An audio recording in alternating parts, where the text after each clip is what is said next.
Yes. Hello? Yes, this is Jackie speaking. Hi, my name is Tony, and this is Every Frame a Painting.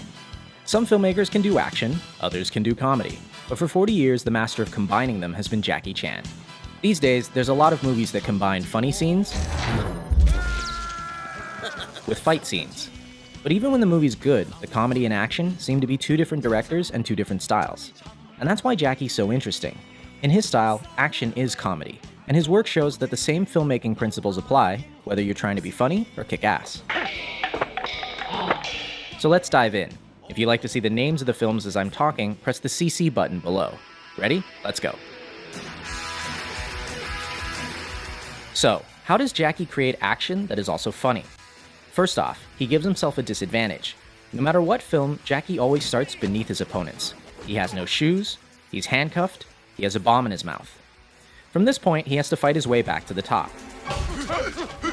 Each action creates a logical reaction. And by following the logic, we get a joke. In movies, this comedic style goes back to the silent clowns like Chaplin, Lloyd, and Keaton. But I think Jackie has distilled it down to one line of dialogue. Please! I said I don't want trouble! Because he's the underdog, Jackie has to get creative, which brings us to point number 2. He uses anything around him. This is the most famous aspect of his style. Take something familiar, do something unfamiliar. I've seen him fight with chairs, dresses, chopsticks, keyboards, Legos, refrigerators, and of course, not only does this make each fight organic and grounded, it also gives us jokes that couldn't happen anywhere else. Number 3, Jackie likes clarity. He doesn't do dark scenes where everything is color-corrected blue. If his opponent wears black, he wears white. And if his opponent's in white, then he's styling. His framing is so clear that in every shot, he's setting up the next bit of action.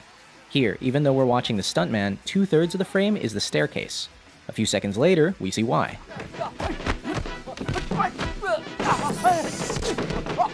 He keeps things clear by rarely using handheld or dolly moves. Like an American movie, you can see there's a lot of movement. When the camera angle movement, that means the actor, they don't know how to fight. In slow motion, you can see how the camera operator swings around to make the hits seem more violent. But since Jackie can fight,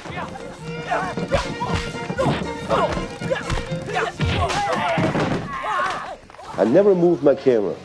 Always steady, wide angle. Let him see I jumping down, I do the flat, I do the fall. When you shoot this way, everything looks more impressive because action and reaction are in the same frame. Notice how you can always see Jackie, the car, and the wall at the same time. But a similar stunt from Rush Hour 3 never includes all of the elements in the same shot, and it doesn't work. The same principle applies to comedy. This shot, directed by Sammo Hung, shows us the punch, the bad guy's face, and Jackie's face all in one. Now check out the same gag in Shanghai Noon. Here, action and reaction are separate shots. It kinda works, but not nearly as well.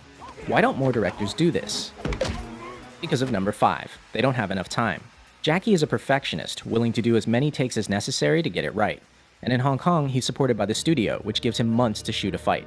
And the most difficult thing is when I throw the fan and coming back, more than 120 tick. Those kind of scenes, oh, Jackie, good. It's not good. You can do it. Except, do you have the patience or not? When I rewatch his work, these little things are the ones I'm most impressed by.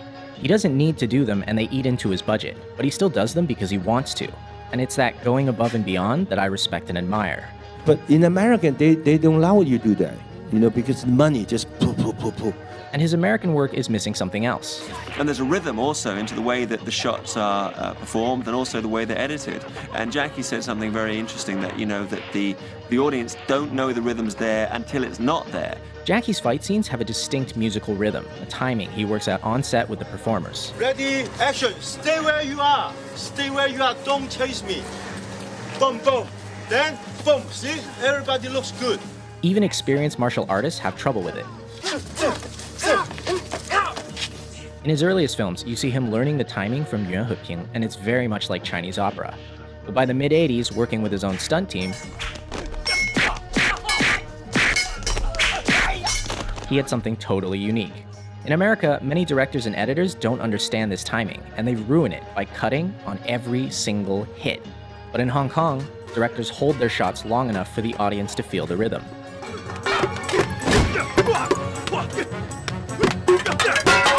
The most important part is editing. And most of the directors, they don't know how to editing. Even the stunt coordinator, they don't know how to editing. Hong Kong directors like Jackie and Sammo cut a particular way. In the first shot, you hit your opponent in the wide. In the second shot, you get a nice close-up. But when you cut the shots together, you don't match continuity. At the end of shot 1, the elbow is here. At the beginning of shot 2, it's all the way back here. These 3 frames are for the audience's eyes to register the new shot, and they make all the difference. I'm start from here, here. But 2 shots combined, this is zone. That's power. In other words, show it twice, and the audience's mind will make it one hit that's stronger. By contrast, modern American editing doesn't show the hit at all. At the end of shot 1, the leg is here. At the beginning of shot 2, it's in the same place, going backwards. But because they cut at the exact frame of the hit, it doesn't feel like a hit. A lot of people think this is because of the PG-13 rating, but even R-rated films do this now. It looks like a bunch of people flailing around, instead of a bunch of people getting hurt.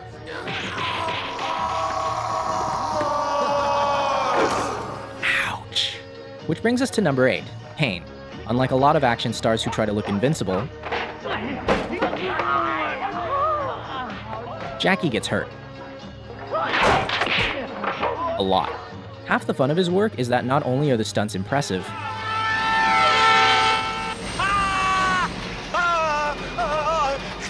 there's always room for a joke. Pain humanizes him, because no matter how skilled he is,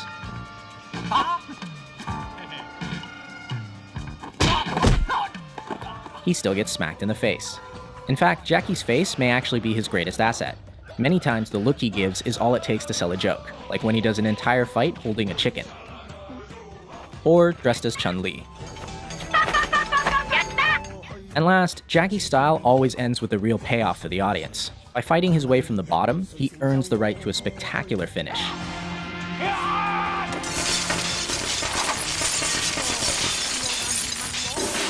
He doesn't win because he's a better fighter, he wins because he doesn't give up. This relentlessness makes many of his finales really impressive and really funny.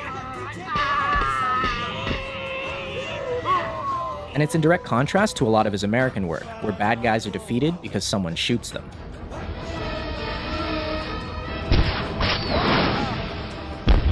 Come on! But most of all, I think Jackie's style proves something. Action and comedy aren't that different.